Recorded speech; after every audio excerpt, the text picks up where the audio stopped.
జీడిపప్పు పులిహార. మరి దీనికి కావాల్సిన పదార్థాలని ఒకసారి చూద్దామా? జీడిపప్పు పులిహార కావాల్సిన పదార్థాలు: నానబెట్టుకున్న జీడిపప్పు 1 కప్పు, బియ్యం 1 కప్పు, ఎండుమిరపకాయలు 2, తరిగిన పచ్చిమిరపకాయలు 2, కరివేపాకు 2 రెమ్మలు, ఉప్పు తగినంత, పసుపు చిటికెడు, ఇంగువ చిటికెడు, పోపు దినుసులు 1 టీ స్పూన్, చింతపండు తగినంత, నూనె 2 టేబుల్ స్పూన్లు, నువ్వుల పొడి 1 టేబుల్ స్పూన్. కావాల్సిన పదార్థాలు చూసాం కదండి. ఓకే అండి సంధ్య గారు, స్టార్ట్ చేద్దాం. అలాగే. ఓకే, స్టవ్ ఆన్ చేస్తాను. సో దీనిలో కొద్దిగా ఫస్ట్ నూనె వేసుకుందాం. మనం దీనిలో కొద్దిగా ఎండుమిరపకాయల ముందు వేస్తున్నాను. తర్వాత పోపు ఇది వేసాక తర్వాత గరిటె.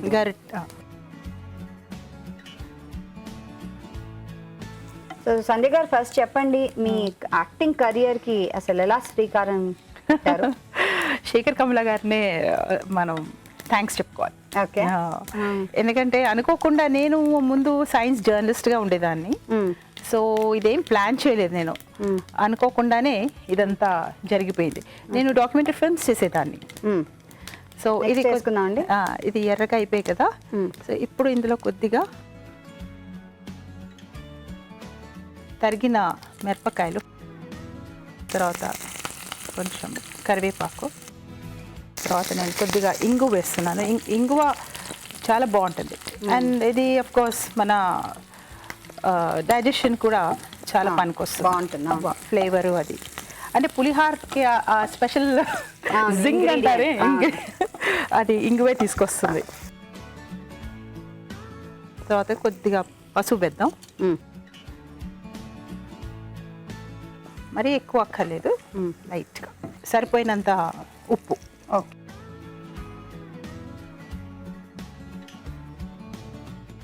ఇప్పుడు జీడిపప్పు ఇది ఏంటంటే నానబెట్టాను ముందే నానబెట్టింది. సో ఇవన్నీ మనం వేసేస్తాం. సో అలా ఆయన్ని అకస్మాత్తుగా వెళ్ళి ఆయన కలిసారా మీరు? కలిసాను. అది కూడా నా డాక్యుమెంటరీ ఫిల్మ్ కోసం. నేను అప్పుడు డాక్యుమెంటరీ ఫిల్మ్స్ చేసేదాన్ని, దూరదర్శన్ యూజీసీ ఢిల్లీ. సో అలాగా ఆయన నా స్క్రిప్ట్ అది ఆయనకి చాలా నచ్చింది. మళ్ళీ వచ్చి కలవమన్నారు, కలవలేదు. కానీ 6 నెలల తర్వాత ఆయనే నాకు ఇలాగా తమన్నా మదర్గా చేస్తే మీరు బాగుంటుంది మా ఫిల్మ్లో. సో కొంచెం షాక్ అయ్యా అనమాట, ఏమిటి నేనా యాక్టింగా అని. ఎందుకంటే మూవీస్ అని ఎప్పుడు నేను అనుకోలేదు కదా. సో నేను చాలా సీరియస్ ప్రొఫెషన్లో ఉండేదాన్ని, జర్నలిజం, దాని ముందు టీచింగ్ అలాగా. సో ఇలాగ యాక్టింగ్ అంటే చిన్నప్పటి నుంచి యాక్టింగ్, స్టేజ్ మీద, థియేటరు ఇలాంటివన్నీ చాలా చేశాను. కాకపోతే పెళ్ళయ్యాక ఇవంతా ఫుల్ స్టాప్. సో సడన్ గా ఇలాగా వచ్చేసేటప్పటికి కొద్దిగా షాక్. తర్వాత మా వారు, మా పిల్లలు, అబ్బాయిలు ఇద్దరు, మమ్మీ చేయి నేను స్క్రీన్ మీద చూడాలనుంది. సరే, నెక్స్ట్ డే కెమెరావే మా ఇంటికి తీసుకొచ్చి నాకు ఫ్యూ లైన్స్ చెప్పమన్నారు. ఆడిషన్ చేశారు. ఓకే, ఒక వారం రోజుల్లో మీరు సెలెక్టెడ్ అండి, ఇలా రెడీగా ఉండండి, మీకు డేట్స్ చెప్తాం. సరే, ఇంకా వెయిటింగ్. దాని తర్వాత డేట్స్ ఇంకా అలాగా హ్యాపీగా జరిగి స్టార్ట్ అయిపోయింది అన్నమాట. Very good, happy career start. హ్యాపీగా ఏమో మరి మీరు అనుకుంటే మీకే తెలియాలి. చాలా హ్యాపీగా. నెక్స్ట్ ఏం వేద్దాం అండి? నెక్స్ట్ ఇది చింతపండు పులుసు తీసి పెట్టుకోవాలి ఇలాగా. ఇది కొంచెం మనం పులుసుకి మనం అన్నం తీసుకుంటాం కదా, దాన్ని బట్టి.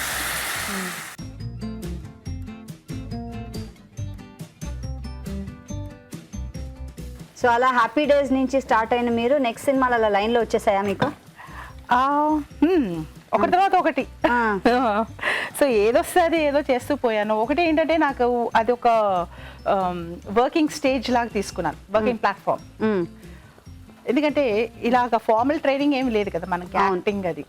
సో నేను మామూలుగా అందరితో అదే చెప్తూ ఉంటాను, ఒక తల్లి పాత్రగా చేస్తున్నానంటే నేను మామూలుగా న్యాచురల్గా అప్పటి వరకు ఇంట్లో తల్లిలాగానే ఉన్నాను. సో ఇట్స్ లైక్ నేను అక్కడి నుంచి ఇక్కడ ఇలాగా నడుచుకుంటూ వచ్చేసినట్టు అంతే. సో అది ఓకే, రోల్స్ కూడా అన్ని మదర్ క్యారెక్టర్స్ ఎక్కువ, ఎప్పుడన్నా డాక్టర్ క్యారెక్టర్స్, ఒకసారి కలెక్టర్ కూడా. సో అలా ఏదో వస్తూ ఉంటాయి. ఏదొస్తే అలా మనం కొంచెం మోడిఫై బాడీ లాంగ్వేజ్ కానీ అలా. Next rice. ఓకే, ఇది ఆల్రెడీ మనం తయారు చేసి పెట్టుకున్నాం. ఓకే, ఉడకపెట్టుకున్న అన్నం. ఇక్కడ పులిహార కూడా మంచి వాసన వస్తుంది ఆల్రెడీ, మంచి కలర్ కూడా వచ్చింది. అవును కదా కదా. ఇంకేమైనా వేయాలా అండి ఇందులో? ఇందులో లాస్ట్ కొంచెం మనం ఇది వేయించుకున్న నువ్వులు ఉంటాయి కదా, అలా కొద్దిగా నువ్వు పొడి లాగా చేసేసి ఇది పైన ఇలా గార్నిష్ లాగా కొంచెం, అంటే ఇది మంచి ఫ్లేవర్ వస్తుంది వేస్తే. కావాలంటే దీన్ని మీకైనా కొద్దిగా పులుపు ఎక్కువ అయింది అంటే దాన్ని బ్యాలెన్స్ చేయాలంటే కొంచెం బెల్లం వేసుకోవచ్చు. ఎప్పుడైతే మనం అది చింతపండు నీళ్ళు వేసాం కదా జ్యూస్, అప్పుడు దాంట్లో కొద్దిగా బెల్లం వేస్తే ఇంకా బాగుంటుంది, టేస్టీగా ఉంటుంది. ఓకే, సో మీకు ఇద్దరు పిల్లలా అండి? ఇద్దరు అబ్బాయిలు. సో ఏం చేస్తూ ఉంటారండి పిల్లలు? ఇద్దరు అబ్బాయి. పెద్ద బాబు అంటే అతను ఇంజనీరింగ్ అంతా చేశాడు. సో చాలా కంపెనీస్ లో జాబ్స్ అవి చేసి ఇప్పుడు అతనికి ఏంటంటే కొంచెం నా జీన్స్ అంటే అది హెరిడిటరీ ఫ్యాక్టర్స్ కొన్ని వచ్చేసినట్టున్నాయి. వాడు ఇప్పుడు యాక్టింగ్ లో ఉన్నాడు. అభినవ్ జనక్. సో అతను ఇప్పుడు చాలా యాడ్స్ చేశాడు, మోర్ దెన్ 40-50 చేసి ఉంటాడు. రెండో అబ్బాయి బ్యాంక్ అంటే SBI లో బ్రాంచ్ మేనేజర్. ఓకే, సో అతను మహారాష్ట్రలో ఉంటాడు, కొల్హాపూర్. మొన్న అతనికి పెళ్ళయింది. నాకు కోడలు కూడా. అత్తగారు అన్నమాట. నేను ఇప్పుడు అత్తగారు. నాకు కూడా ఒక సినిమాలో అత్తగారు. అందుకే మామూలుగా అందరూ అంటూ ఉంటారు అనమాట, అర్జున్ రెడ్డి అమ్మ కదా అంటే, కాదు నాకు అత్తగారని. మీరే ఆలోచించుకోండి ఏంటో నెక్స్ట్. తిందామండి, డిష్ అవుట్ చేద్దాం. అలాగే. ఓ ఎస్.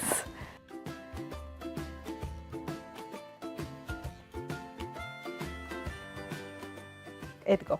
జీడిపప్పు పులిహార. పండగ రోజు చక్కటి జీడిపప్పు పులిహార. ఇంకేం కావాలి చెప్పండి లైఫ్లో? బాగుంది కదా, మనం కూడా నేర్చుకుందాం. మరోసారి తయారీ విధానాన్ని చూద్దాం. జీడిపప్పు పులిహార తయారీ విధానం. ముందుగా బియ్యాన్ని ఉడకపెట్టుకుని అన్నం సిద్ధం చేసుకోవాలి. ఒక పాన్ లో కొద్దిగా నూనె వేసి ఎండుమిరపకాయలు, పోపు దినుసులు, తరిగిన పచ్చిమిరపకాయలు, కరివేపాకు, ఇంగువ వేసి వేగనివ్వాలి. దీనిలో నానబెట్టుకున్న జీడిపప్పు, పసుపు, ఉప్పు వేసి ఇంకొంచెం సేపు వేగనివ్వాలి. తర్వాత చింతపండు గుజ్జు వేసి మగ్గనివ్వాలి. ఆ తర్వాత అన్నం, నువ్వుల పొడి వేసి బాగా కలుపుకోవాలి. అంతే, జీడిపప్పు పులిహార రెడీ.